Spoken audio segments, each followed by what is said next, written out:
Bonjour à tous, je suis Guillaume Lalu et je suis ravi de vous retrouver dans ce nouvel épisode de Course Épique. Course Épique, c'est le podcast Running et Trail qui vous fait vivre dans chaque épisode une histoire de course hors du commun. Athlète émérite, coureur confirmé ou anonyme passionné, quand la légende d'une course et la destinée d'un coureur se rencontrent, c'est dans Course Épique qu'elle se raconte.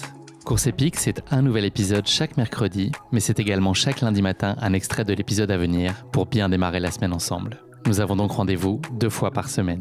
Et si vous souhaitez suivre notre actualité au jour le jour ou découvrir les coulisses du podcast, je vous donne rendez-vous sur notre compte Instagram courseepique.podcast. J'ai le plaisir de recevoir dans cet épisode Tiffany Huot-Marchand, ancienne patineuse de vitesse sur piste courte, autrement connue sous le nom de short track, qui partage avec nous son parcours très inspirant. Championne de France et d'Europe, Tiffany a atteint les sommets de la compétition en représentant la France aux Jeux Olympiques. Cependant, c'est son incroyable résilience que j'ai envie de partager avec vous aujourd'hui, suite à une chute dramatique en 2022 qui a marqué un tournant décisif dans sa vie.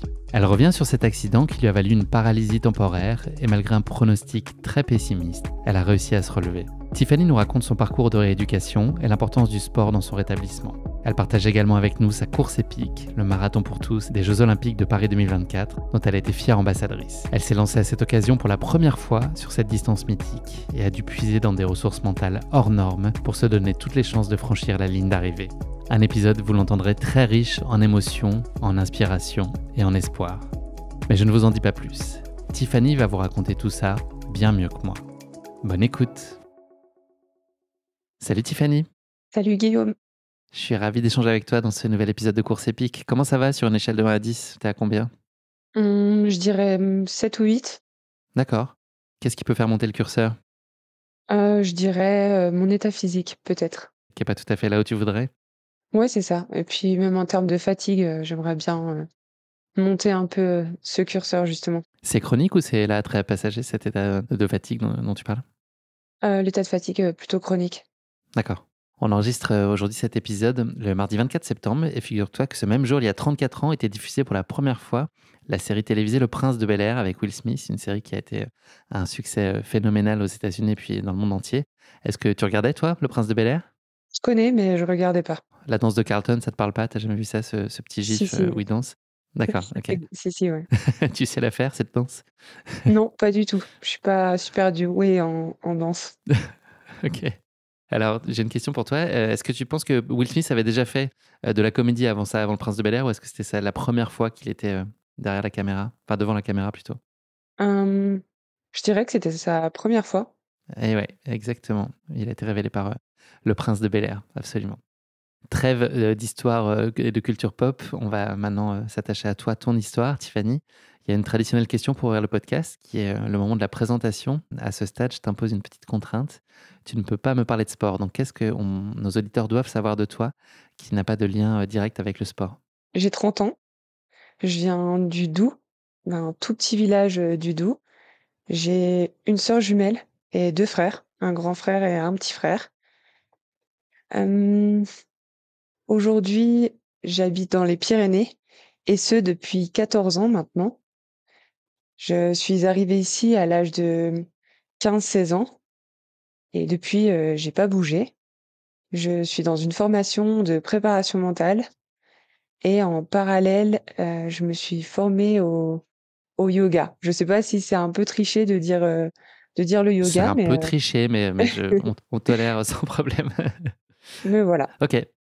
Bon, bah, écoute, ça plante bien le décor.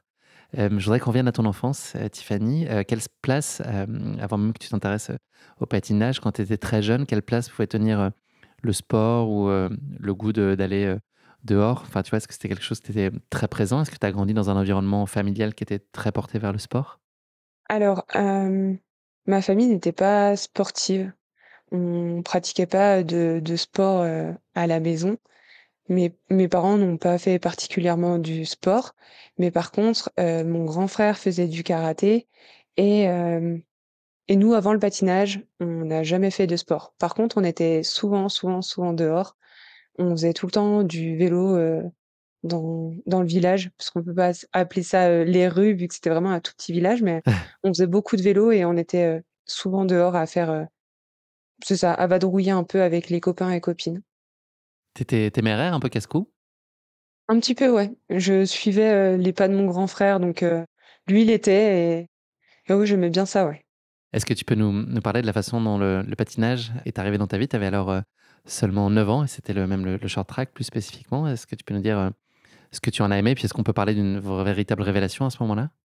En termes de coup de cœur, je dirais que oui, ça a été une révélation parce que, c'était notre première sport en club, à ma sœur et moi, donc ça a été vraiment, gros coup de cœur, sur l'esprit de club et puis après sur la pratique. On n'avait jamais fait de patinage, avant. On n'était donc jamais rentrés dans une patinoire et c'était un nouveau milieu qu'on découvrait, donc ça a été gros coup de cœur. Qui a emmené qui? Après, Qui a eu cette idée ce jour-là? notre voisine, en faisait quand elle était plus jeune à Chamonix et du coup, elle a découvert qu'il y avait un club, à Belfort. C'était quand même à 1 heure de route, mais on y allait et ouais, c'est ça, on a tout de suite accroché. Après, révélation en termes de talent, non, clairement pas. Et qu'est-ce qui t'a le plus surpris? Qu'est-ce qui t'a justement donné envie de poursuivre? C'est ça, cette, découverte d'une nouvelle pratique, d'être sur la glace avec des patins, c'était quand même, assez exceptionnel et puis oui, l'envie de progresser aussi, de se dire: «Bon, ben, c'est l'ambiance est géniale, les sensations sont quand même assez folles», mais finalement, quand, c'est une première, on ressent pas tout ce qu'on va ressentir par la suite. Est-ce qu'il y avait une dimension aussi, sociale qui te plaisait? Je ne sais pas à quel point on peut considérer que c'est collectif comme pratique, mais en tout cas social. Est-ce qu'il y avait aussi, cette dimension-là de le partager avec d'autres qui te plaisait beaucoup? Il y avait énormément de jeunes de notre âge et du coup, il y avait une, forte émulsion et ça nous a tout de suite plu aussi. Puis encore une fois, cet esprit vraiment famille, on voyait vraiment que le club était très soudé et ça rigolait beaucoup. Donc, ça a été vraiment tout ça qui a fait que qu'on a vraiment apprécié cette première. Est-ce que très vite, il y a eu un cadre compétitif qui a été posé autour de ta pratique? Est-ce que les compétitions sont venues à toi assez rapidement? Est-ce que c'était, bien structuré et facile de pouvoir, s'y essayer? Totalement. Dans un premier temps, on faisait, des petites compétitions interclubs. Après, il faut savoir qu'il y a pas beaucoup de clubs de short track en France, donc on a dû se déplacer aussi, dans l'année qui a suivi, il me semble. On a dû se déplacer un peu partout en France et puis ça aussi, c'était de sacrées, épopées parce que justement, on partait, avec le club. Mes parents, pouvaient partir avec nous en tant que bénévoles aussi, donc ça a été, tout de suite, de belles aventures et puis ça a fait de très beaux souvenirs, assez rapidement et après en termes de niveau, c'était pas simple parce que justement, on découvrait aussi ce milieu-là, le milieu de la compétition. J'étais très stressée étant enfant, très, très stressée, alors que j'avais Et pas, compétitrice malgré tout? Ou c'était la compétition qui t'écrasait et qui te mettait la pression? Ou est-ce que tu avais quand même envie de performer, de réussir? bah, justement, c'était cette envie de réussir qui me mettait la pression et du coup, un peu en cercle vicieux où, j'étais tétanisée avant de monter sur la glace. Alors qu'une fois que j'étais sur la glace, tout allait bien et même si je faisais pas de résultats, ça n'avait pas vraiment d'importance. En sortant de la glace, j'étais déçue bien sûr, mais finalement, c'est les souvenirs qu'on garde.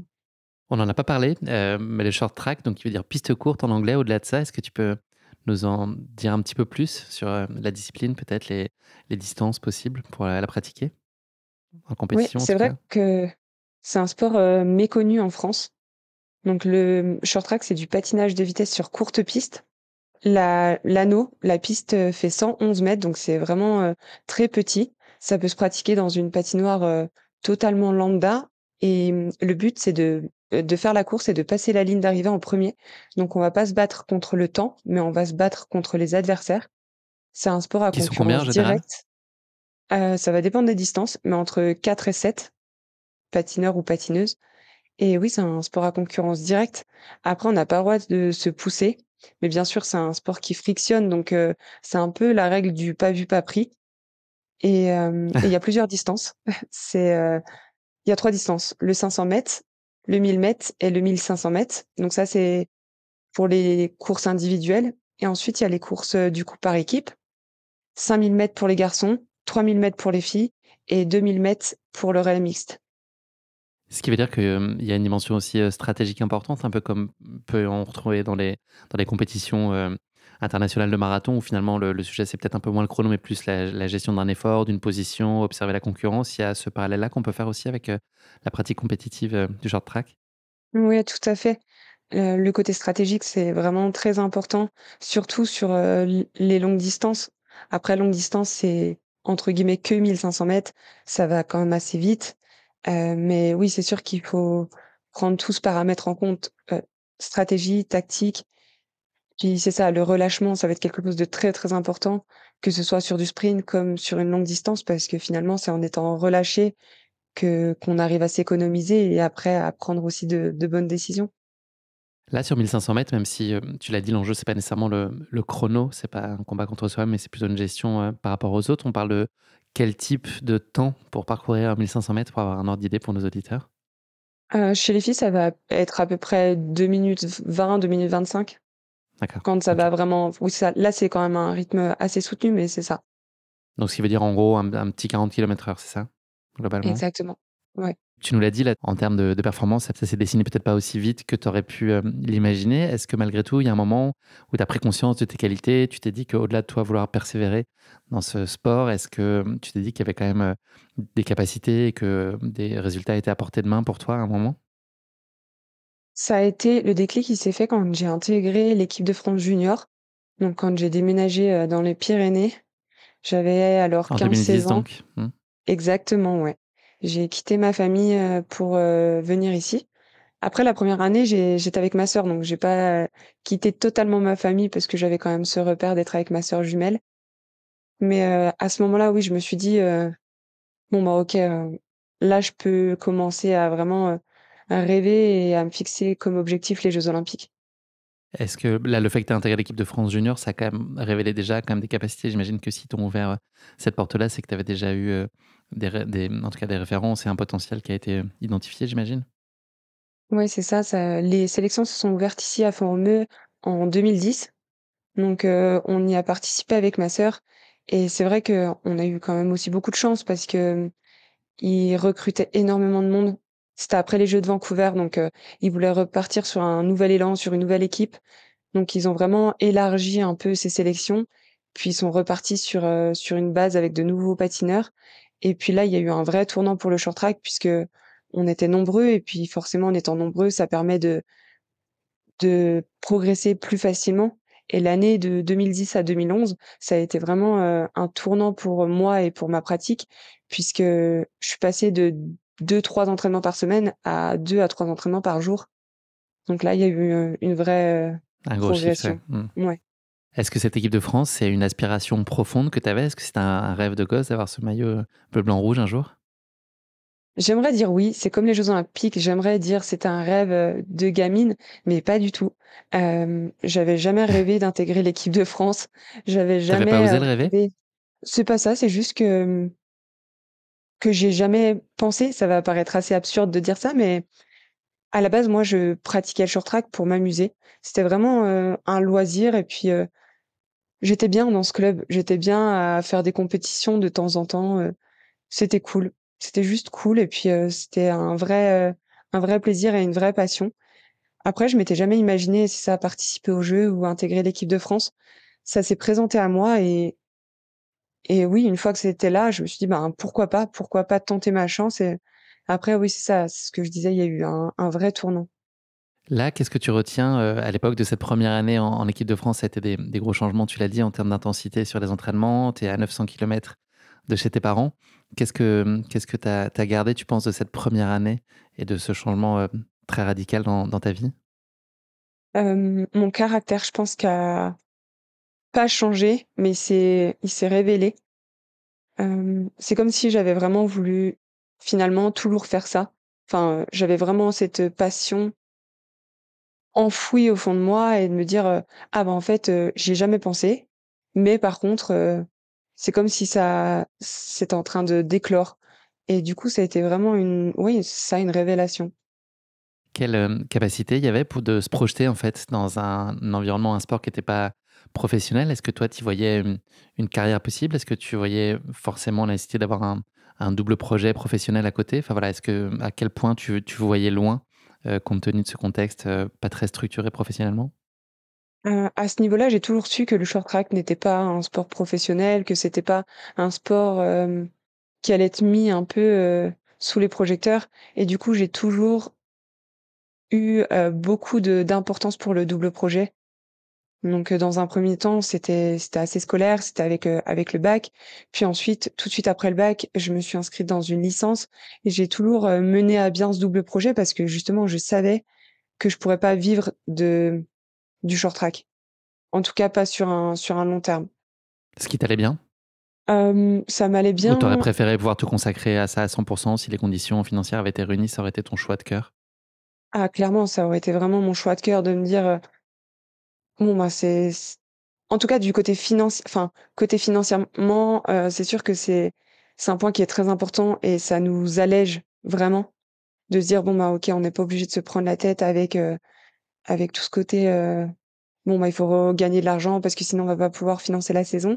Mais, sinon c'est certain que j'aurais quand même, pris un des études à côté parce que ça me semble quand même important de pouvoir s'évader, d'un côté comme d'un autre, d'ailleurs. De se dire: «Bon, ben, cette saison, ça s'est pas très bien passé, sur les patins, mais par contre, bah, j'ai pu progresser, à côté, j'ai pu valider ma licence, j'ai pu, continuer mon master», et c'est vraiment, ce qui me permet enfin, ou du moins ce qui m'a permis de souffler aussi. Tiffany, tu as participé, à toutes les coupes du monde, aux championnats de France, championnats d'Europe, championnats du monde, jusqu'au Graal olympique à 2 occasions, en 2018 à Pyeongchang et ensuite à Pékin 4 ans plus tard. Quel souvenir là, peut-être que plus que l'équipe de France, là, c'était, un Graal peut-être de participer à ces jeux olympiques? Est-ce que ce rêve, a pu être, à la hauteur de ce que tu imaginais, même si sportivement, ça s'est peut-être pas passé, précisément comme tu voulais, en tout cas, en 2018? Voilà, est-ce qu'il y a un décalage entre ce que tu rêvais de ces jeux olympiques et ce qu'ils ont été pour toi? Est-ce qu'ils ont voulu dire aussi peut-être dans ta carrière? Oui et non. Pour les jeux olympiques de Pyeongchang en 2018, j'ai tendance à toujours sortir ce mot quand on m'en parle, c'est de dire que c'était incroyable. Mais parce que c'est le cas, c'était vraiment incroyable, indescriptible. En plus, c'était en Corée du Sud et là-bas, le short track, c'est un sport qui est vraiment mis en avant. Donc j'en garde vraiment un très, très bon souvenir et c'est ça, c'était un peu le Graal après en avoir rêvé L'émerveillement de la première fois? totalement. Après, c'est ça, l'émerveillement et hem et par contre pour, Pékin en 2022, c'était un peu, l'opposé puisque je savais à quoi m'attendre en allant aux Jeux olympiques et donc là, c'était plus vraiment de la découverte, c'était, j'y allais pour performer et ça s'est pas bien passé du tout.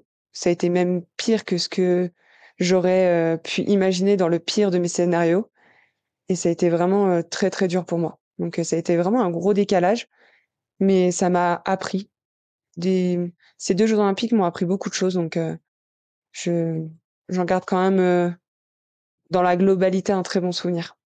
Là, les déceptions sportives à l'époque, comment est-ce que tu, les vivais? Est-ce que c'était quelque chose que tu ressassais longtemps ou est-ce que tu arrivais très vite à te reprojeter sur, le coup d'après? Je sais qu'après tes 1ers JO, là, tu avais tout de suite eu cette envie de te rattraper, sur les championnats du monde qui étaient, peu de temps après. Voilà, est-ce que tu as cette force motrice toujours ou est-ce que parfois tu peux un peu traîner ta peine suite à une déception? C'est vrai que pour, les jeux de Pyeongchang, je m'étais tout de suite, en fait, m'avait donné, le goût d'aller encore plus loin. Ça m'avait donné, cette envie d'être forte, d'être vraiment, vraiment très, très forte. J'avais déjà bien sûr, cette envie-là avant, mais de se dire: «Bon, ben, voilà, j'étais aux Jeux olympiques, j'ai vu ce que c'était».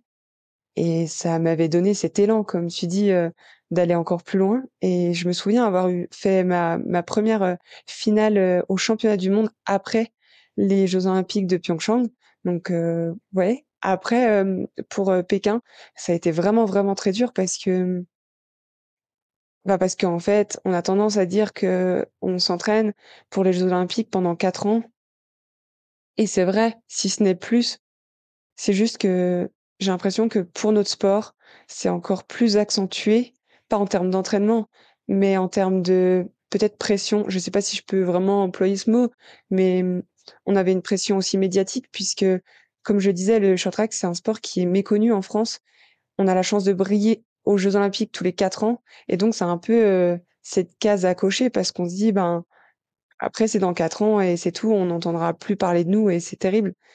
Donc ça a été très dur après les Jeux olympiques de Pékin.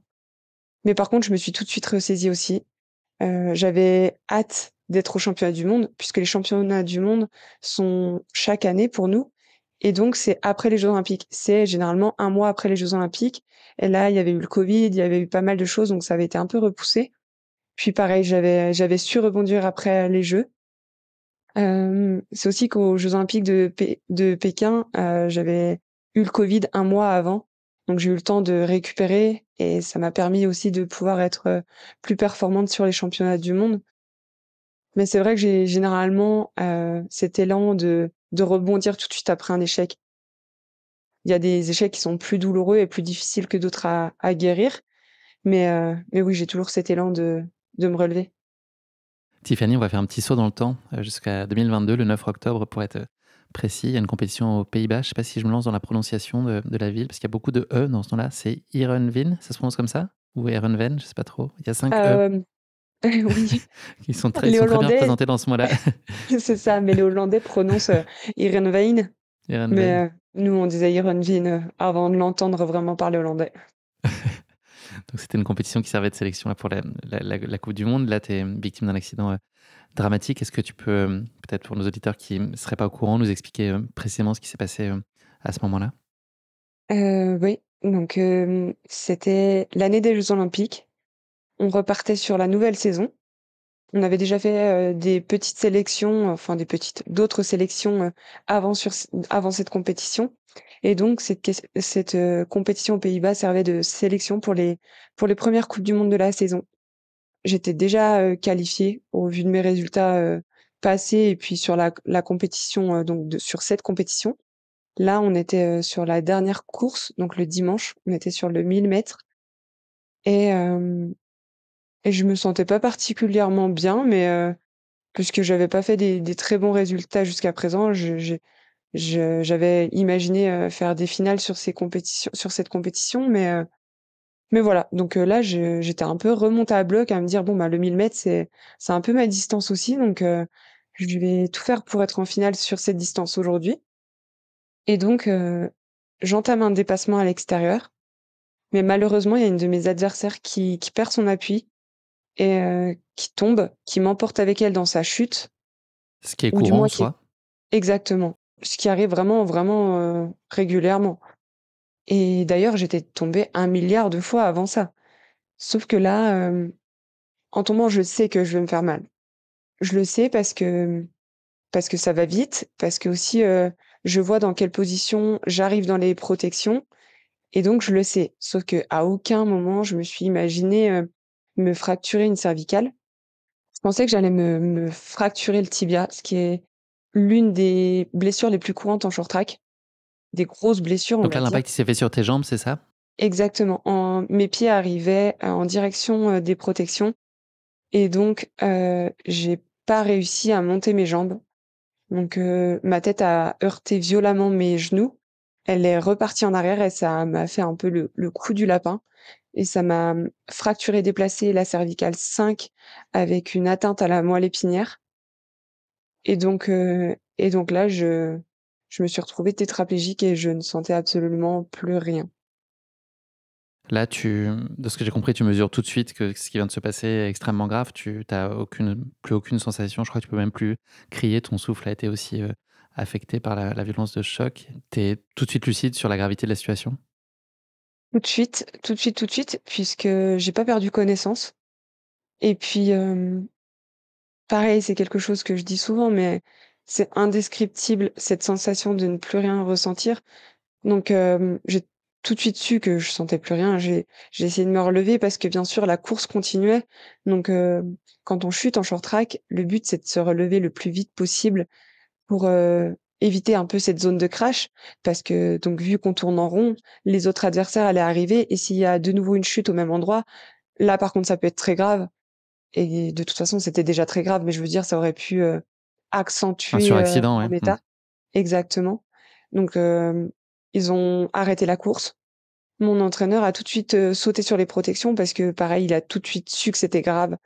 Il m'a tout de suite vu aussi, enfin, il sait que je me relève généralement assez vite et que je reste pas ici.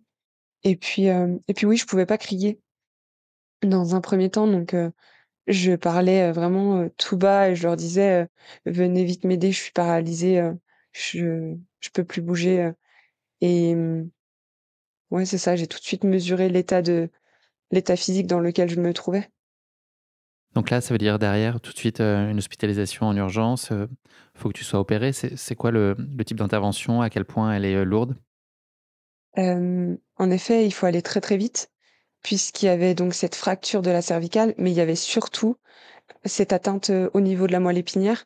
Donc ça fait une compression au niveau de la moelle épinière et une fois que la moelle épinière est totalement, sectionnée, il y a pas de retour possible. Donc ça a été aussi, un des éléments qui a fait que j'ai récupéré, aujourd'hui. C'est que, mon opération a eu lieu rapidement après l'accident. Donc là, ça a été Ça veut un dire peu quoi? long. Quelques heures? Oui, quelques heures exactement. Je pense, à peu près 2 heures après. Si je me OK. souviens bien, j'étais, sur la table d'opération et ça a été un peu long le moment où justement les secours sont arrivés parce qu'ils savaient pas s'ils allaient m'héliporter, s'ils allaient me transporter en ambulance. Donc ça a été un peu long et il fallait vraiment prendre la bonne décision au bon moment et et voilà, bon, ils l'ont fait. Tu te réveilles suite à ton opération. Est-ce que tout de suite, tu es dans le refus là de ce qui vient de se passer, dans une forme de déni, en fait? C'est quoi tes 1ers sentiments là, quand là tu réalises au sortir de l'intervention, ton état? Hem, Déjà même sur la glace, j'étais dans le déni. Je me suis dit: «Ben non, c'est pas possible, je vais pas pouvoir rester paralysée», j'ai fait du patin pendant 20 ans de ma vie. Je suis une très, très grande passionnée, une très grande compétitrice.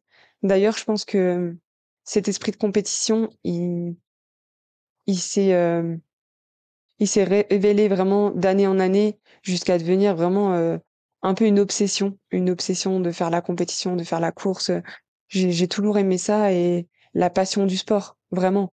Depuis l'âge de mes 9 ans, j'ai fait donc du patin, mais je pratiquais aussi d'autres sports et je me suis dit: «Maintenant, c'est pas possible, je vais pas ne plus patiner, je vais pas ne plus marcher, ne plus courir», c'était vraiment, quelque chose d'impensable pour moi et je me suis dit que ça allait être terrible. Donc j'étais vraiment dans le déni déjà sur la glace et puis ensuite, quand ils m'ont sorti de la glace sur le brancard, mon corps s'est réveillé, j'étais dans des douleurs atroces, vraiment atroces, indescriptibles. Il y a des moments où j'aurais préféré mourir tellement je souffrais. C'est terrible de dire ça, mais c'est vrai, c'était horrible et on m'a donné beaucoup, beaucoup de morphine. Puis donc j'étais dans un état un peu second et donc je souffrais et en même temps j'étais dans cet état un peu second et je disais à mes coéquipiers: «Mais est-ce que vous pensez que je vais être prêt pour les coupes du monde?» alors que ça avait lieu 3 semaines après. C'était impensable de dire ça à ce moment-là, mais c'était vraiment une obsession et donc après l'opération, pareil, je me suis dit: «Bon, bah, maintenant, tout de suite, de me dire, bon, ben, c'est terrible ce qui m'arrive, je suis paralysée, OK, mais il va falloir, entamer vraiment une grosse rééducation. Il va falloir que je sois très, très forte parce qu'il faut que je me retrouve sur mes 2 jambes pour pouvoir de nouveau patiner». Ouais, cet état-là, il ne pouvait être que temporaire pour toi. C'était impossible de te dire que c'était, fatalement ce qui t'attendait pour le reste de ta vie. Exactement et puis sur la glace, autant j'étais dans le déni, autant à l'hôpital, ça devenait vraiment un objectif et là, j'avais pas l'impression d'être dans le déni. Et là, l'idée donc, c'était pas simplement de retrouver l'usage, de tes jambes, quoi. C'était vraiment de retrouver le plus haut niveau, le plus vite possible. Totalement. Clairement, totalement. D'ailleurs, ça a été, mon plus grand moteur pendant, toute cette rééducation. Est-ce que, là, les médecins, comment ils ont réagi par rapport à ta force de conviction? Ils ont posé un avis qui a été, assez, définitif sur les perspectives pour toi. Comment est-ce qu'ils ont ressenti, toi, ton élan? Tu as senti qu'ils t'ont porté aussi dans tout ça? Ils t'ont, malgré tout, ils t'ont, encouragé ou ils essaient de te ramener à une espèce de réalité avec un peu de fatalisme, finalement? Sur tous les médecins que j'ai pu avoir durant ma rééducation, hem, ils étaient pas vraiment optimistes et positifs vis-à-vis de cette reprise à la pratique. Je me souviens, la première fois avoir intégré, le centre de rééducation à Lyon, j'avais parlé de mon accident. Du coup, on avait fait un peu un point sur ce qui s'était passé et sur ce qui allait, arriver et mon médecin rééducateur qui est un super médecin, hem, m'avait dit: «Ben, par contre, je pense pas que vous allez pouvoir reprendre le short track Et en fait, c'était pareil, c'était impensable pour moi et du coup, je l'écoutais qu'à moitié. Je me disais: «Ben, n'importe quoi, enfin, ça va très bien aller et Pousse je vais lui toujours. montrer, c'est ça exactement. Je vais lui montrer de quoi je suis capable. Vraiment, je me disais ça et après il me disait: «Oui, mais peut-être en loisir» et je lui avais dit: «Non, mais vous comprenez pas, le loisir, ça m'intéresse pas» et finalement, il a eu raison, mais ça, on savait pas encore. C'est quoi le premier moment où tu as ressenti de l'espoir? Le jour où il y a eu une avancée qui pour toi voulait dire, beaucoup? Hem, En fait, je crois que malgré mon état physique et les souffrances dans lesquelles je me trouvais, hem, parce que c'était plusieurs souffrances, hein, ça n'était clairement pas qu'une seule. Ça pouvait être, émotionnellement parlant, physiquement et puis psychologiquement parlant, avec le traumatisme de l'accident, avec tout ça. Heu, je sais pas, j'ai toujours eu espoir. Donc ça a été très dur, mais j'ai toujours eu espoir. Je me suis En fait, c'est ça, je me suis jamais dit que, j'allais, rester dans cet état et et pareil, peut-être que c'était de la folie parce qu'on m'avait annoncé que je remarcherais probablement plus jamais. Typiquement, ma propre famille pensait que je ne remarcherais jamais. Mon copain était avec moi quand j'ai fait mes premiers pas, aidé par 2 infirmières et un déambulateur, mais il était là et il a tout filmé, il a envoyé ça à ma sœur et ma sœur, sa première réaction, c'est de dire, «C'est clairement le plus beau jour de ma vie parce que, je pensais que tu remarcherais jamais. Je te l'ai jamais dit, mais je pensais que tu remarcherais jamais enfin que ouais, tu te serais jamais retrouvé sur tes 2 jambes» et c'est dingue parce qu'en fait, elle m'a jamais montré ça, elle me l'a jamais dit et heureusement. Arriver et dire: «Mais en fait, tu remarcheras jamais», ça n'aurait eu aucun sens, mais voilà. Ta rééducation, elle a été, plus globale sur, bon nombre de gestes, du quotidien. Qu'est-ce qui a été, le plus difficile à réapprendre dans tous ces gestes, au-delà de la marche? Tout a été, difficile, je dirais, parce que ça demandait beaucoup de concentration, beaucoup d'énergie, puis, beaucoup d'aide aussi, beaucoup, beaucoup d'aide parce que, heu, les soignants ont été incroyables et c'est d'ailleurs, aussi grâce à eux si j'en suis ici aujourd'hui. Mais je dirais que ça a été, ma main droite, ça a été compliqué et d'ailleurs, aujourd'hui, j'ai encore énormément de séquelles sur tout le corps. C'est beaucoup de handicap invisible, mais j'ai beaucoup de séquelles. Après, je me plains pas, hein. J'ai la chance, d'avoir récupéré, donc je suis pleine de gratitude vis-à-vis de tout ça, vraiment reconnaissante. Mais c'est vrai que ma main droite, ça a été compliqué. Aujourd'hui encore, c'est très compliqué et réapprendre à écrire, réapprendre à taper sur un ordinateur, récupérer de la force aussi, tout ça, ça a été vraiment, compliqué.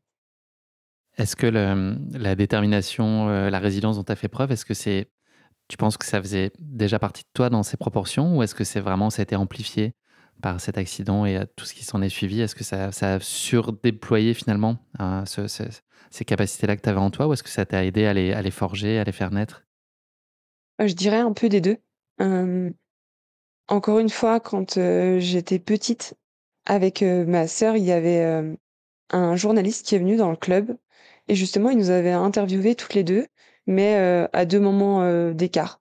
Donc, on savait pas ce que l'une avait dit sur l'autre et à un moment donné, il nous a posé cette question, il nous a dit, «Quelle est la plus grande force de ta sœur?» Et ma sœur avait dit pour moi que c'était mon mental et après, au fur et à mesure des compétitions, de mon évolution, tout le monde me le disait, que ce soit ma psy, que ce soit mes entraîneurs, ils me disaient que, ben, c'était vraiment ça, que, c'est pas péjoratif ce que je veux dire, mais j'ai jamais eu de talent dans le short track comme, ça pourrait être, chez certaines de mes coéquipiers, coéquipières. On voit tout de suite qu'ils ont ça dans le sang, ils sont bourrés de talent, dès leur plus jeune âge. Ils ont vraiment des facilités à être sur la glace. Moi, j'ai dû beaucoup travailler et je pense que ma tête m'a beaucoup aidée, vraiment beaucoup et d'ailleurs, c'est pour ça que j'étais sur le 1 500 m aussi. C'est que c'est une distance où, à la fin, c'est dur pour tout le monde, c'est vraiment très, très dur pour tout le monde, mais c'est un peu, la tête qui prend le relais et c'est celle qui aura un peu aussi ce côté, de tête la plus dure qui pourra gagner. Est-ce que, pendant toute cette période, c'est possible d'être, constante dans ta motivation, dans tes convictions, dans ton état d'esprit? Ou est-ce qu'il y a nécessairement, plein de coups de moins bien, de décrochage, ou est-ce que tu es habité par un truc un peu suprême qui fait que tu trouves une force en toutes circonstances? Il y a quand même de la place pour du découragement parfois? Je ne sais pas si on peut appeler ça du découragement, mais il y a eu beaucoup de tristesse, beaucoup, beaucoup de tristesse. Il y a eu, des doutes aussi, forcément, il y a eu des doutes sur certains points. En ce qui concerne la course à pied ou le retour, à ma pratique, j'ai essayé de pas y penser.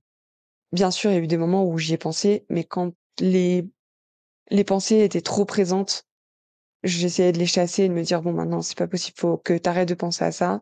Mais oui, j'y ai pensé et puis après, c'était pas vraiment du découragement, mais beaucoup de moments de pas bien, de tristesse, des gros, gros coups durs. Est-ce que tu as été très, très entouré par tes proches? Tu nous en as parlé par Tristan, ton copain. Est-ce qu'il y a parfois des moments où tu as pu te sentir, un peu seule ou incomprise? Enfin, voilà, je sais que tu parles beaucoup de tristesse, peut-être un peu moins de sentiment d'injustice ou autre. Enfin, voilà, est-ce qu'il y a des moments quand même où tu comprends pas ce qui t'arrive, tu dis que tu le mérites pas? Enfin, est-ce que c'est ce type de notion? Est-ce que tu refais un peu le scénario de cette journée-là et ça t'affecte, enfin, ça te peine?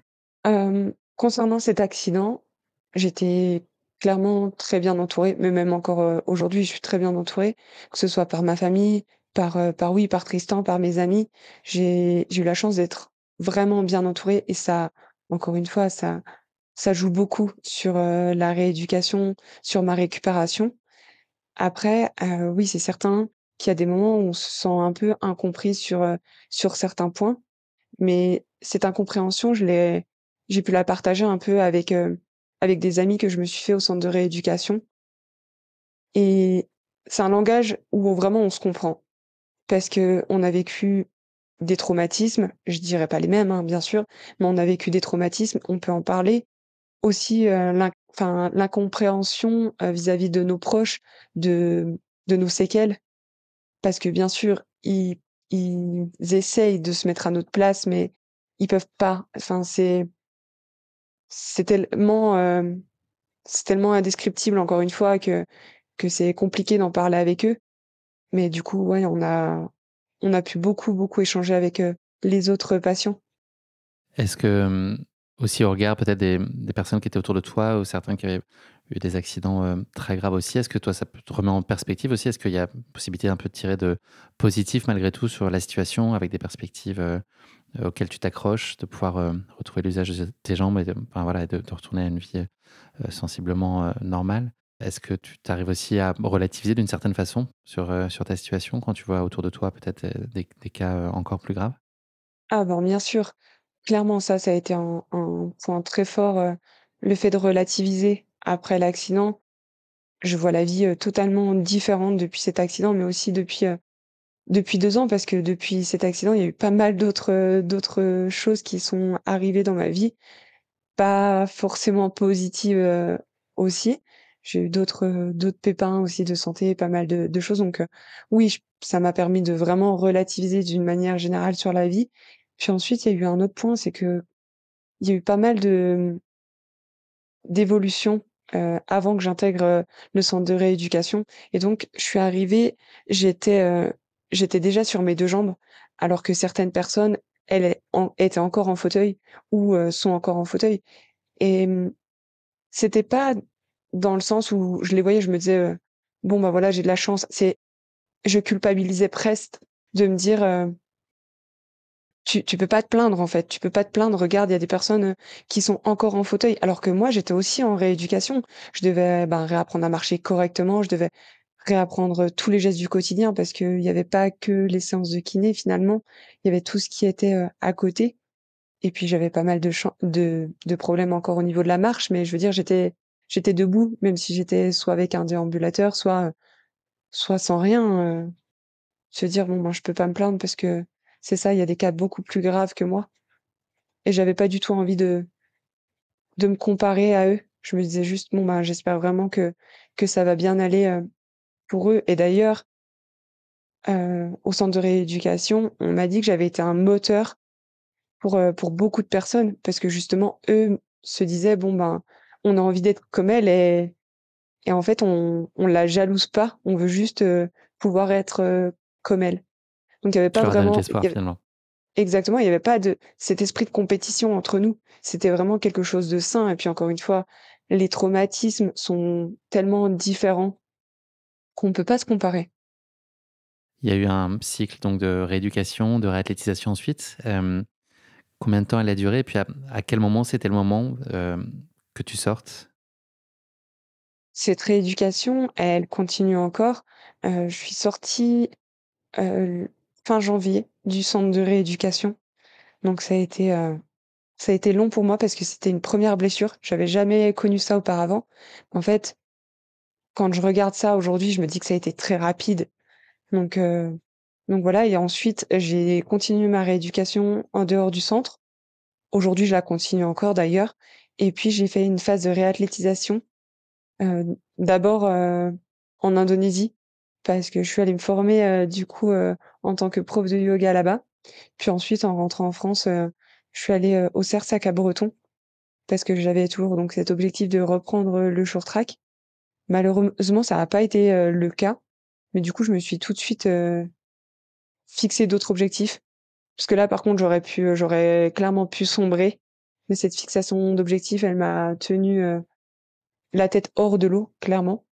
Et puis après, je me suis, donc lancée sur cette préparation du marathon. Pour, revenir juste à ta sortie, est-ce qu'il y avait des appréhensions? Est-ce que, il y a des choses, qui te faisaient un peu peur sur le quotidien que tu allais retrouver? Je dirais, tout, quasiment, parce que parce qu'on est dans des hôpitaux, enfin, on est un peu hors du temps. J'avais vraiment cette envie de sortir parce que j'en pouvais plus. J'en pouvais plus d'être, loin de ma famille, j'en pouvais plus d'être dans les hôpitaux justement. Puis, c'était pendant l'hiver, donc il y avait cet esprit enfin cette météo aussi qui jouait sur mon humeur, il y avait pas mal de choses donc, j'appréhendais, mais j'avais hâte en même temps, ouais. Il y a donc ces aspirations toujours qui t'ont pas quitté de repratiquer, le short track à haut niveau. Il y a une décision qui tombe au mois de juin, 2023, donc qui marque finalement la fin de cette aspiration-là.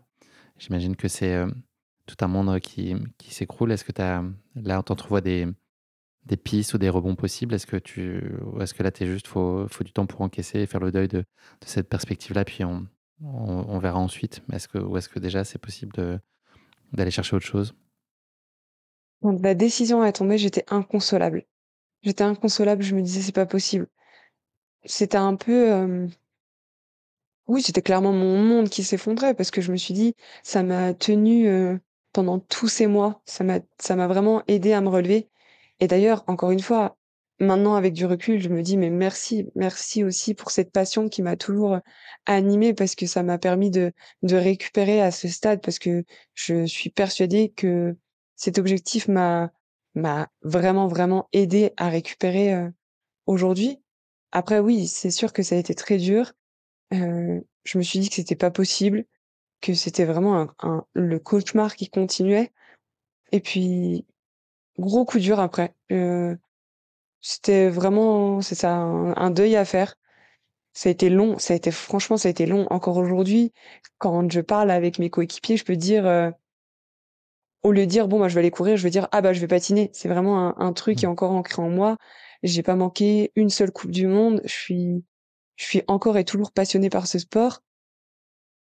Mais oui, je j'ai tout de suite su aussi qu'il fallait rebondir, qu'il fallait clairement pas me laisser abattre parce que sinon, enfin, j'aurais pu sombrer, j'aurais clairement pu sombrer et puis, ben, c'est ça, la fixation d'objectifs, de dire que d'autres choses peuvent advenir et qu'il peut avoir encore de belles aventures, mais dans un autre milieu.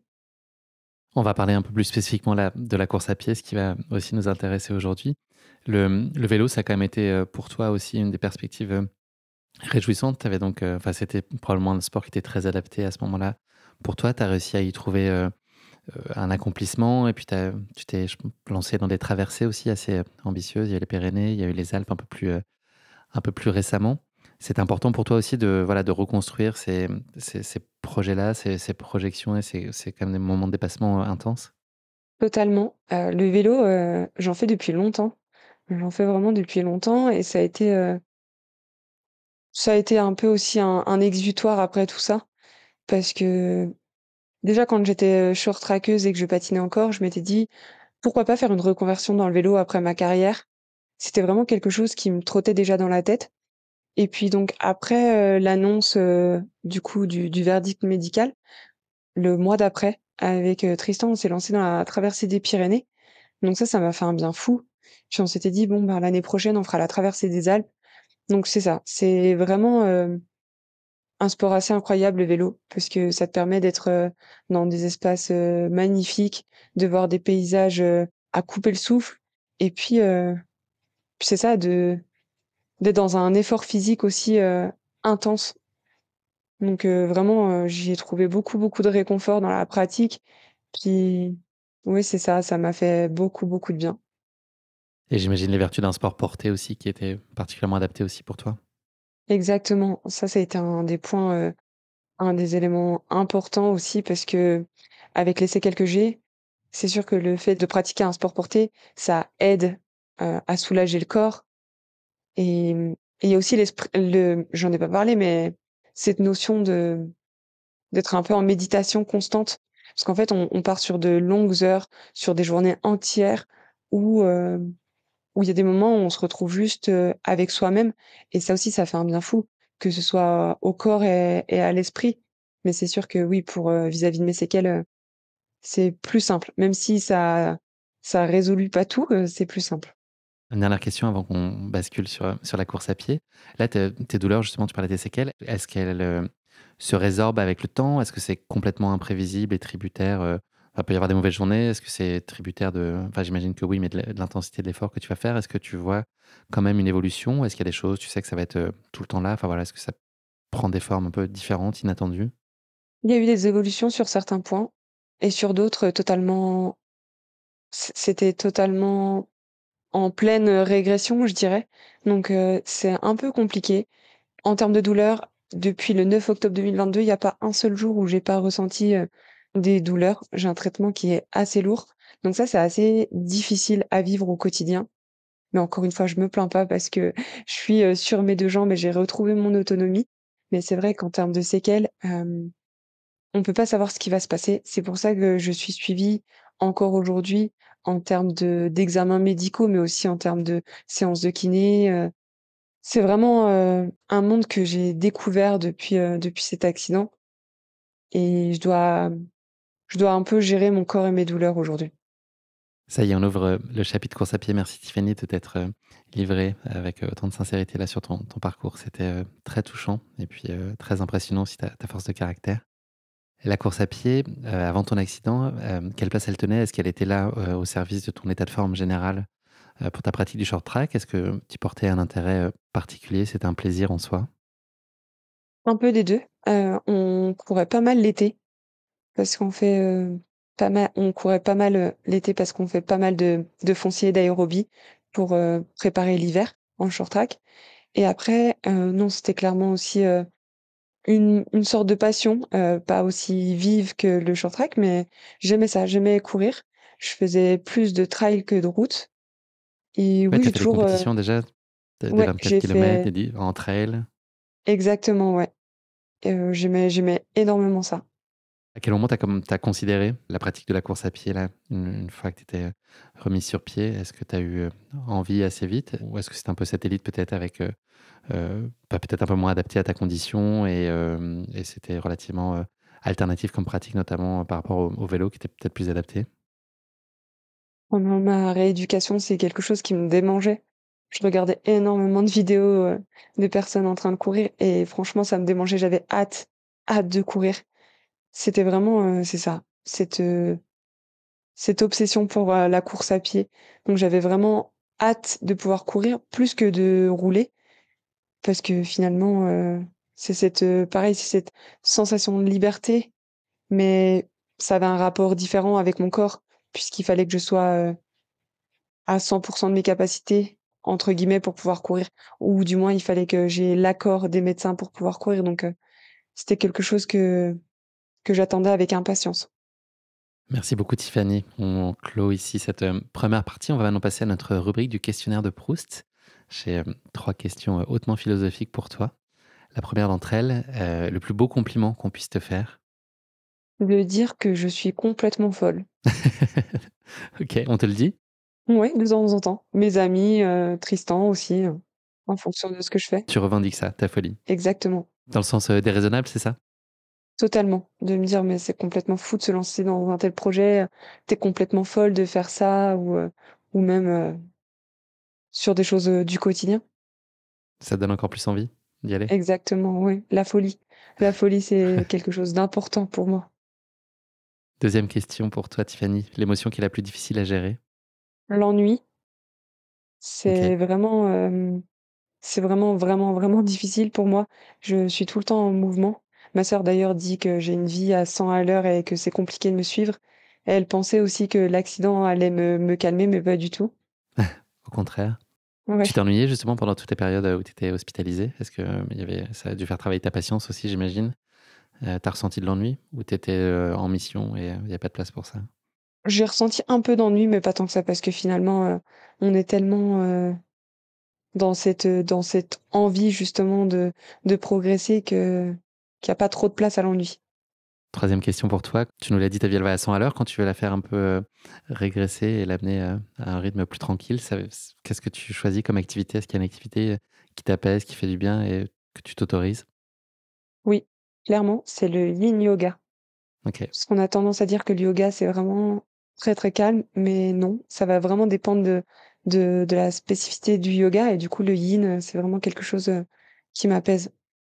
Merci beaucoup Tiffany. Je vais présenter la course qui nous intéresse aujourd'hui, le Marathon pour tous. Donc c'est un événement des Jeux olympiques de Paris 2024 qui a permis à 20 024 coureurs amateurs de vivre une expérience qui était unique en foulant le même parcours que les marathoniens olympiques. La course, elle se glissait entre les hommes qui partaient le samedi matin et puis les femmes le lendemain matin, le dimanche.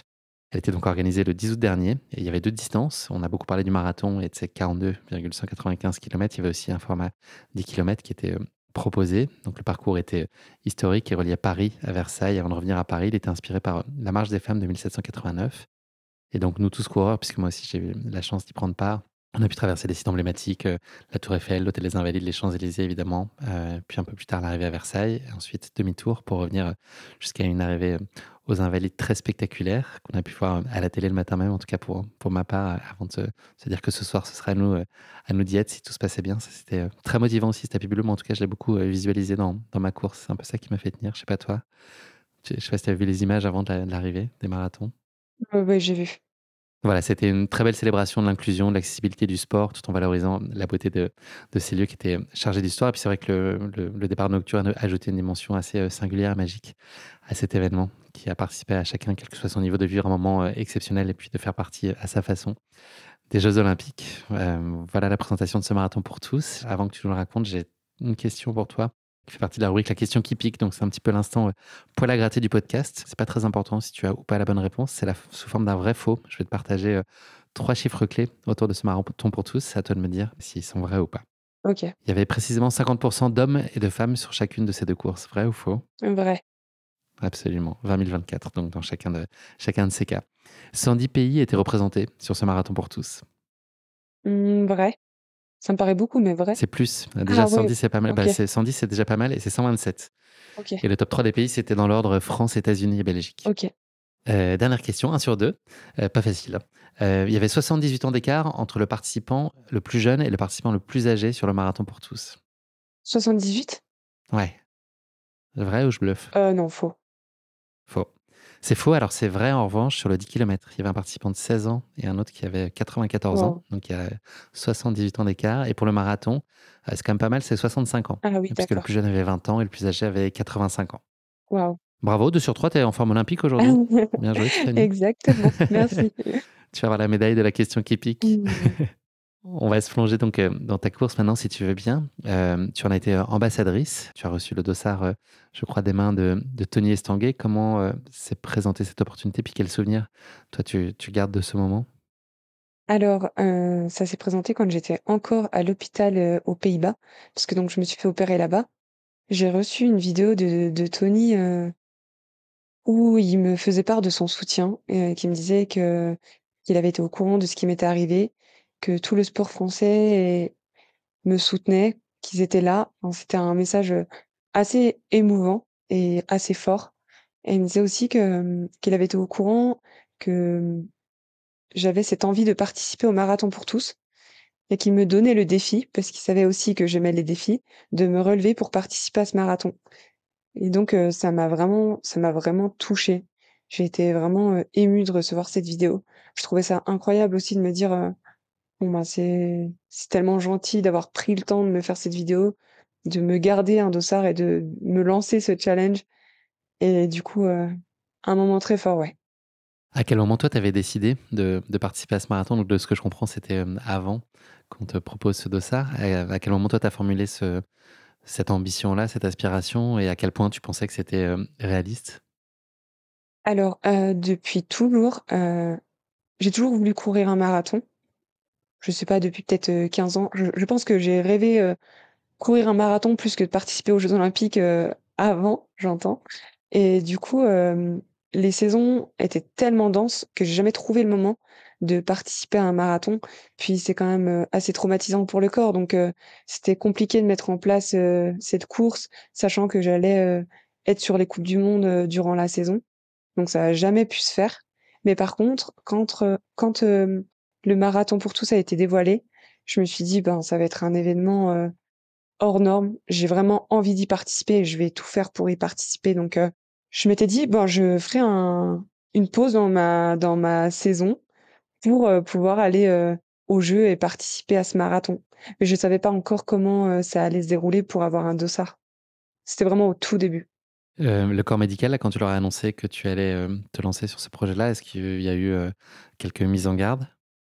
Pas vraiment. Bien sûr, ils m'ont dit que ça allait être, quand même compliqué en termes de préparation et puis en termes de choc pour le corps, mais pas vraiment. Ils ont été plutôt cool puisqu'ils m'ont proposé aussi des solutions pour, alléger les douleurs, notamment en termes de botox. Ils m'ont proposé, de faire, des injections de botox, donc ça aide pour la spasticité. La spasticité, c'est une des séquelles que j'ai, ça rend, le corps assez raide, ça rend le corps raide, ça peut provoquer, pas mal de spasmes aussi et donc on a mis un peu un protocole avant ce marathon pour, ces injections de botox. Ça s'est très mal passé mais ça partait d'un bon sentiment.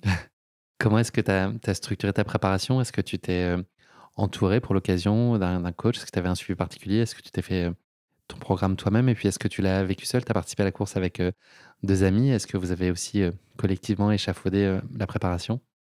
Alors pas du tout, j'ai commencé la préparation, je dirais, en parce qu'on m'avait prévenu par contre qu'il fallait que je fasse une vraie préparation et qu'il fallait qu'elle soit plus longue qu'une personne, lambda en termes de prévoyance à ce qui allait, du coup arriver et j'ai commencé, je dirais peut-être en décembre 2023, par là.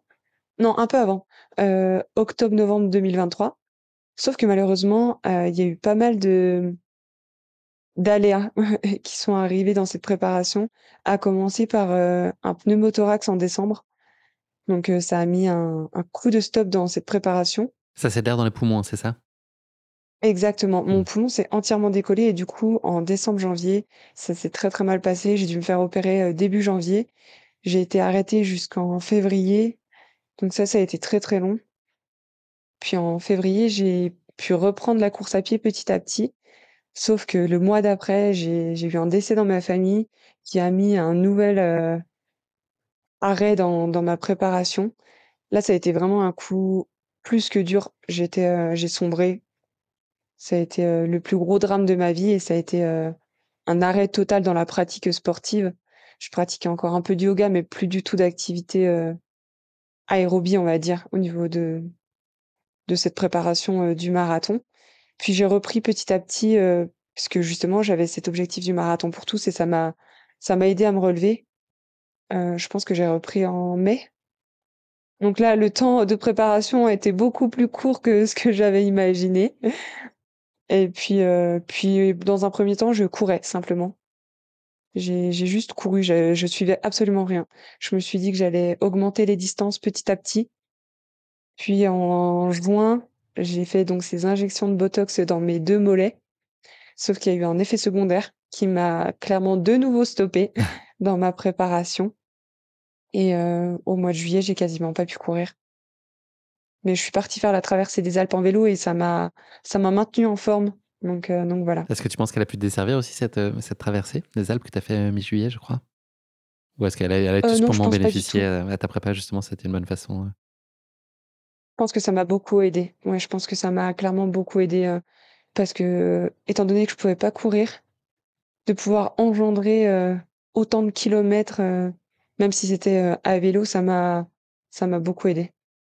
Est-ce que, tu as un objectif en tête là sur cette course-là? Qu'est-ce que tu imagines? L'idée c'est juste, et ce qui est déjà énorme, il y a pas de juste, c'est aller chercher, la médaille de finisher. Est-ce qu'il y a une notion, de chrono malgré tout qui traîne quelque part?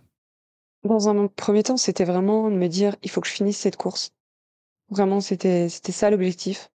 Ensuite, quand j'ai commencé à pas mal courir en mai-juin, je voyais que ça allait bien, que ça «revenait» entre guillemets, là, j'ai commencé à me dire, bah, pourquoi pas viser un chrono? J'ai commencé à fouiner un peu pour me dire, «Bon, bah, quel chrono je pourrais faire?» Donc là, je m'étais fixé un chrono. Je m'étais dit, «Bon, bah, ça peut être bien si je fais, je sais pas, 4h30, 4h45». Et puis après quand il y a eu, cette histoire de botox, là, ça a mis un arrêt total, dans ma fixation d'objectifs en termes de chrono et je me suis dit: «Bon, bah, là, il faut vraiment que je fasse tout pour terminer cette course, parce que là, ça va devenir, bien plus compliqué que ce que j'avais pu imaginer». Tu as la conviction que tu peux et que tu vas finir ou est-ce qu'il y a de la place pour un peu de doute malgré tout? Je m'étais dit: «Coûte que coûte, je finirai cette course, même si, ça doit être en rampant». Donc il y avait pas vraiment de doute. Il y avait pas de doute là-dessus. Ça y est, Tiffany, on est, le samedi 10 août. La course, je l'ai dit, elle avait la particularité de partir le soir, donc ça laisse finalement pas mal de temps pour, tergiverser, je trouve, en tout cas. Comment tu as vécu, toi, cette journée? Est-ce que tu as été, peut-être un peu sollicité aussi autour de l'événement? Est-ce que tu as senti beaucoup d'impatience et un peu de flottement avant que le départ soit donné et avoir toute la journée finalement pour cogiter? J'ai pas tant cogité, ça allait. J'ai retrouvé, les 2 amis avec qui j'allais, participer à ce marathon, Bruno et Vincent, et on a passé la journée ensemble. On a pris le temps aussi avec Tristan parce que Tristan était là pour venir voir, le marathon et pour m'encourager, on avec Tristan, on était allé voir une épreuve aussi, au jeu, on est allé voir de la lutte, donc ça, c'était vraiment chouette. On a pris le temps et puis, non, j'avais hâte de courir ce marathon. Il y a une particularité qui est, je pense, très, en tout cas, je sais pas si c'est valorisante, mais qui a dû te toucher, c'est qu'il y a, le sas duquel tu es parti, qui avait un nom particulier, qui était le tien. Ouais, Paris 2024 m'avait proposé, quelques semaines avant de devenir capitaine, d'un sas de départ. Encore une fois, j'ai été très touchée. Je C'était toujours des coups en plein cœur qui m'envoyaient entre cette invitation et puis cette proposition de donner un sas, à mon nom. Ça a été vraiment, très fort et c'était émouvant. Ce départ était très émouvant parce que donc on était le dernier sas de départ. C'était un sas qui donc portait mon nom et c'était, à 22h10 exactement qu'on est parti et avant ça, ils ont fait, tout un speech, et c'était très émouvant. Là, le départ de la course, donc, il est donné dans une ambiance vraiment, exceptionnelle. Comment toi tu as ressenti là ces toutes premières centaines de mètres où il y avait vraiment une densité, très, très importante sur les bords de route et puis il y a une espèce d'euphorie ambiante qui était, incroyable. Est-ce que tu es parti en 3:30 du kilomètre là sur les premiers kilomètres? J'aurais Un petit pu, emballement? comme la plupart, c'est ça, j'aurais pu comme la plupart des gens. J'ai l'impression qu'on partait pour un 10 kilomètres d'ailleurs. Mais non, justement, j'ai surveillé ça. Hem, Ce départ a été, fort en émotion. Je pouvais d'ailleurs pas parler. J'ai eu des frissons sur plusieurs kilomètres, hein, au départ. Ça a été, un moment indescriptible. Rien que d'y penser, ça me donne, encore un peu les frissons, mais j'avais les larmes aux yeux et puis, je trouvais ça époustouflant. Enfin, je sais même pas quel mot pourrait correspondre à décrire ce moment, mais c'était vraiment très, très fort et justement, je trouvais ça tellement fort que je pouvais pas parler, mais j'ai quand même pris le temps de regarder ma montre et de surveiller la vitesse à laquelle je courais parce que ça nous donnait vraiment des ailes et Ne pas s'emballer là, c'est c'est le ça, je piège. exactement, ouais, tout à fait. Tu as connu une première difficulté, au kilomètre 14. Est-ce que tu peux nous en parler? Alors, ça a été assez horrible parce que, je commençais à avoir des douleurs, non pas dans les mollets, ce que j'avais redouté un peu. J'ai pas eu mal aux mollets d'ailleurs, j'ai quasiment pas eu aux mollets, le botox a fonctionné juste pour la course et pas pour la préparation, mais juste pour le course et c'est déjà bien. Mais par contre, j'ai eu très, très mal au niveau, de la hanche, enfin des hanches, du dos et un peu des cervicales et j'avais l'impression que ma hanche droite notamment, était en train de se démettre. Enfin, j'avais très, très mal aux hanches et je me disais: «Mais je vais pas pouvoir aller au bout» et donc là, je me suis dit: «Ben, je vais pas y arriver». Ça a été le premier moment où je me suis dit: «Je vais pas y arriver» et à partir de ce 14e kilomètre, il y a vraiment eu un transfert entre mon corps et ma tête et c'est fou parce qu'on avait fait que Mmh. 14 kilomètres et là, je me suis dit: «Ouais, ça va être très long» et j'en ai parlé à Bruno et à Vincent parce qu'on a couru toute la course ensemble et je leur ai dit: «Bah, là, je sais pas ce qui va se passer parce que je peux quasiment plus courir. J'ai tellement mal». J'avais les larmes aux yeux et je me suis dit: «Non, non, c'est pas possible, j'ai pas tout fait ça, pour finalement, abandonner et aller chercher mon tampon, enfin mon certificat auprès de la FFL», même si c'était très drôle, hein, d'avoir fait ça. Je me suis dit: «Bah non, c'est hors de question, je vais pas abandonner. J'ai jamais abandonné de ma vie, c'est pas maintenant que je vais abandonner». Quelle clé là justement mentale t'active? Est-ce qu'il y a des choses, il y a des phrases, il y a des idées qui t'ont permis de essayer de te remobiliser, de passer outre, cette douleur physique à ce moment-là et de pas considérer, l'abandon? Le souffle et de se recentrer vraiment sur soi et sur ce qui va bien. Je fais beaucoup de méditation et ça m'aide vraiment à me focaliser sur moi et pas se focaliser sur ce qui va pas, mais vraiment sur ce qui va. Après, là, c'était vraiment à l'extrême parce que, du coup, parce qu'on est en mouvement et puis, bah, parce que ça allait vraiment, vraiment pas en termes de douleur physique et donc je me suis vraiment, c'est ça, focalisée sur le souffle et puis je me disais: «Bon, ben, kilomètre après kilomètre». Et puis, une fois qu'on était, à Versailles, qu'on avait fait, ce semi-marathon, je me suis dit: «OK, on a fait la moitié, mais pas, je voyais pas le verre à moitié, vide, mais plutôt à moitié plein et puis je m'aidais aussi de tout ce qu'il y avait, à côté. Heu, Bruno et Vincent m'ont encouragée pendant tout ce marathon, donc c'était chouette. Bruno est toujours, absolument toujours de bonne humeur et il était vraiment très drôle sur ce marathon. Ils ont l'habitude, notamment Bruno, de faire des courses, très longues, pas sur route, mais en trail. Donc, il a su très bien gérer et puis de toute façon, c'était pas bien compliqué de se mettre à ma vitesse. Donc, en termes de c'est ça, de bonnes ondes et de bonne énergie, ils ont été incroyables. Puis c'est ça, l'ambiance qu'il y a eu aussi sur le parcours, ça m'a beaucoup aidée. Là, quand tu dis, les choses qui vont, et te recentrer sur ça, tu parles de choses physiques ou est-ce que tu peux aller piocher d'autres choses un peu plus globales sur ta vie, enfin sur des choses qui te rendent heureuse dans la vie? Ou est-ce que c'est vraiment juste là un scan corporel et qui fait que tu te recentres sur là où il y a pas de bobo et là où ça va? Ou est-ce que tu élargis un peu ce périmètre?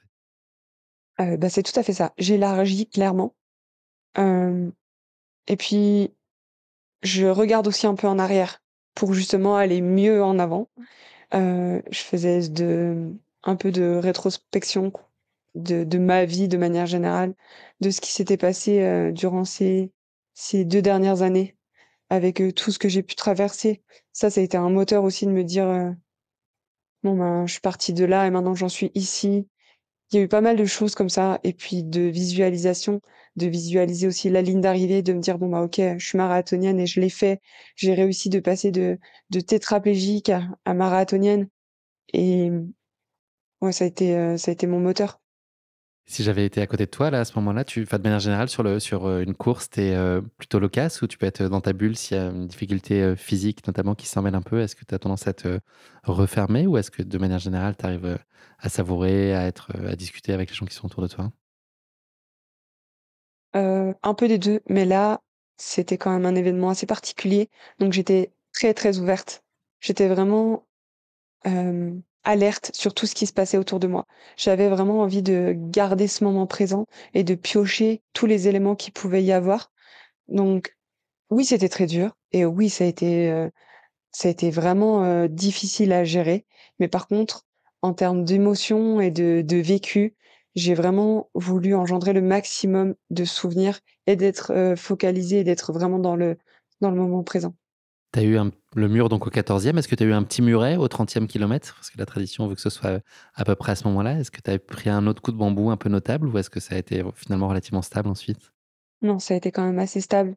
Il y a eu des Dans la moments où souffrance. c'était vraiment oui, c'est ça, c'est clairement dans la souffrance. Il y a eu des moments où je souffrais beaucoup plus justement, parce que je me suis dit: «Bon, bah, là, il y a enfin, mon corps va tomber en lambeaux, d'ici peu». J'imaginais un peu, tous mes os, tomber par terre, les uns après les autres, parce que j'ai l'impression de m'écrouler, kilomètre après kilomètre, en termes, de douleur. Mais, non, après ça a été quand même, assez stable et puis je cochais les kilomètres et je me disais: «Bon, bah, on s'en rapproche et c'est bientôt la fin», donc il faut savourer aussi malgré ses souffrances.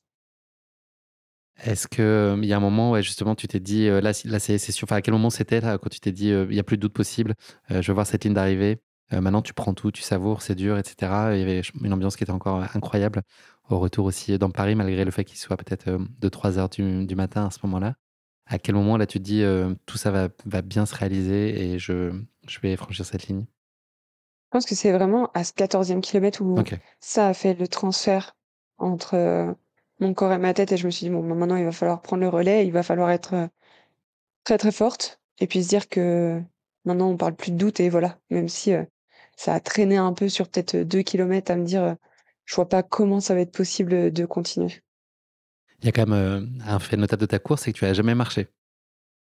Ouais, je courais très, très doucement donc je pense que certaines personnes en marchant vite pouvaient me doubler mais Mais toi, tu t'étais mais oui, interdit j'ai mis ça? un peu, c'est ça, j'ai mis un point d'honneur là-dessus et Bruno l'a souligné donc ils ils ont été quand même vraiment incroyables. J'ai eu la chance d'être vraiment bien entourée encore une fois.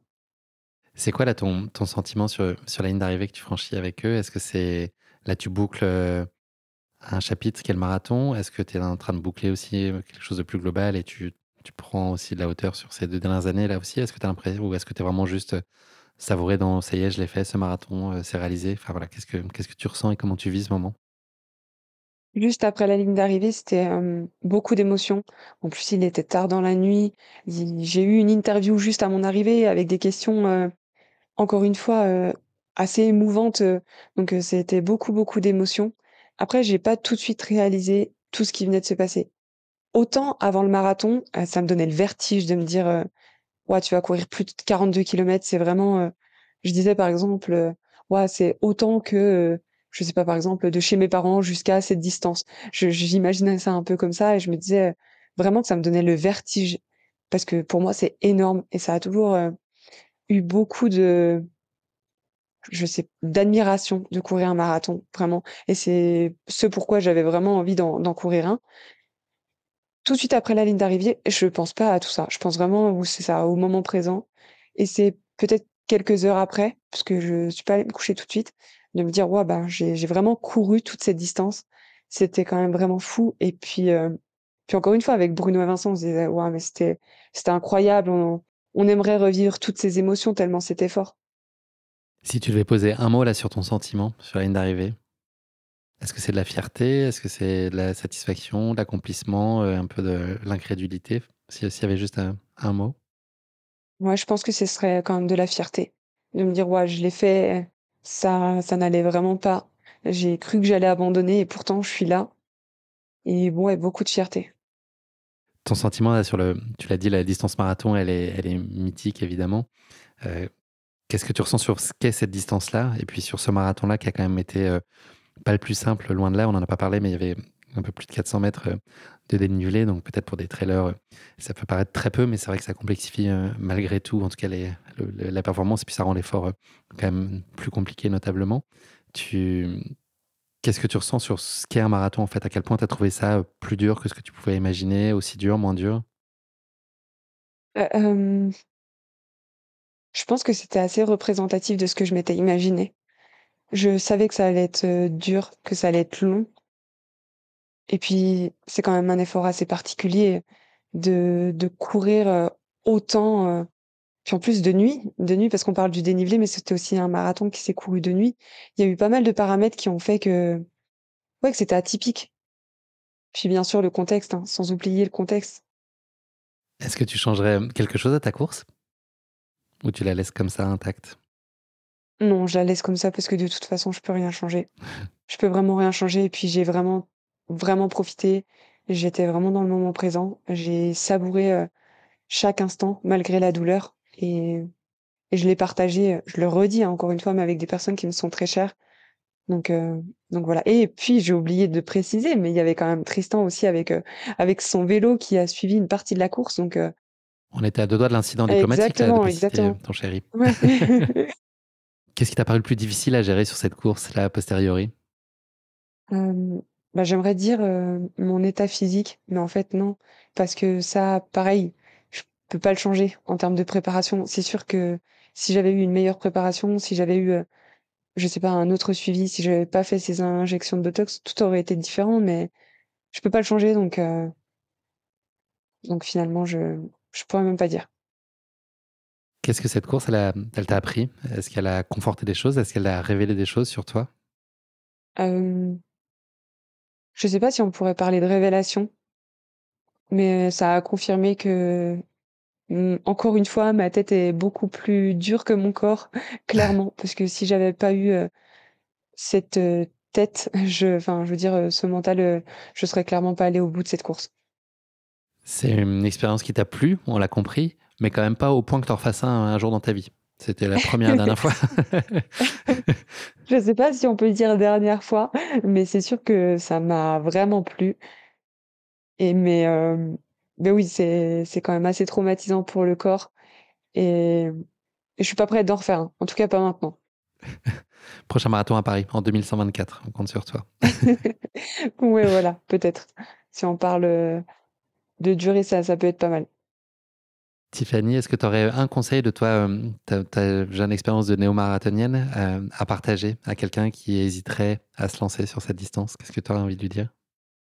Qu'il faut pas se mettre la pression, qu'il faut vraiment profiter et qu'il faut écouter son corps. Merci beaucoup Tiffany. On va se quitter dans quelques instants. Je voulais juste parler, de la suite. Là, on est revenu sur, cette expérience marquante de ton été. Qu'est-ce qui se dessine pour toi comme projet, comme envie? Qu'est-ce qu'il va se passer dans ta vie là, dans les mois qui arrivent? J'ai clairement envie de me lancer dans d'autres, traversées ou dans d'autres, projets à vélo, donc on est en train de mettre ça en place et puis sinon, j'ai vraiment, vraiment très envie de continuer la course à pied, donc sur des distances, bien moins longues, mais j'ai envie de faire, un peu plus de trail, un peu moins de route, parce que je crois que j'ai eu ma dose, pour, quelques années là, mais non, ouais, j'ai envie de faire d'autres projets sportifs parce que c'est ce qui m'anime quand même. Question, pas très facile, mais si on devait, synthétiser ce que ton histoire raconte et notamment ces 2 dernières années, qu'est-ce que ça dit? Heu, je pense que je le résumerais juste en un seul mot, hem, je dirais résilience, clairement. Tiffany, c'est malheureusement le moment de se quitter. Avant ça, j'ai une dernière question pour toi. Alors, c'est pas le mot de la fin, c'est le motto de la fin. Est-ce que tu aurais une devise de ta création, une devise que tu as déjà entendue et qui résonnerait particulièrement en toi, peut-être sur ta philosophie de vie ou sur ta pratique sportive? Libre à toi de l'interpréter comme tu veux, mais voilà, une phrase un peu totem. J'en ai pas mal, mais là, je pense que je dirais c'est une citation qui dit que: «Le sport ne forge pas le caractère, il le révèle» et je suis pas mal d'accord avec ça. T'en avais visiblement quand même pas mal déjà. En tout cas, il a révélé de l'existant, il l'a conforté, il l'a sublimé, je pense. Tiffany, merci. C'était vraiment un très beau moment, très émouvant et puis très positif, riche d'espoir. Ta détermination et ta résilience, tu l'as dit, sont vraiment admirables. Donc, bravo pour ce bel exemple que tu nous donnes à tous. Et puis, très heureux d'avoir pu partager avec toi cette expérience sur ce marathon pour tous. Bravo encore à toi, c'est jamais facile un marathon et surtout celui-là. Donc bravo, alors qu'il restait encore 28 kilomètres, de ne pas avoir décroché le dossard. Merci infiniment pour ce très très beau moment passé ensemble. Merci à toi, Guillaume. À bientôt. Merci d'avoir écouté cet épisode. Si vous l'avez écouté jusqu'ici, c'est qu'il vous a probablement plu. Alors n'hésitez pas à noter le podcast et rédiger un avis sur votre plateforme d'écoute favorite. C'est essentiel pour soutenir ce travail indépendant. Cela ne vous prendra que quelques secondes et ça change beaucoup de choses pour le podcast. Et pour être sûr de ne manquer aucune course épique à venir, n'oubliez pas de vous abonner sur votre plateforme d'écoute. Merci encore infiniment pour votre soutien, votre fidélité et vos chaleureux messages que je lis et auxquels je réponds avec un immense plaisir. S'il vous plaît, continuez. À très bientôt pour une nouvelle course épique, évidemment. Et si vous voulez vibrer d'ici là avec des aventures hors du commun, courez écouter dès maintenant le podcast Aventure épique, le petit cousin de Course épique.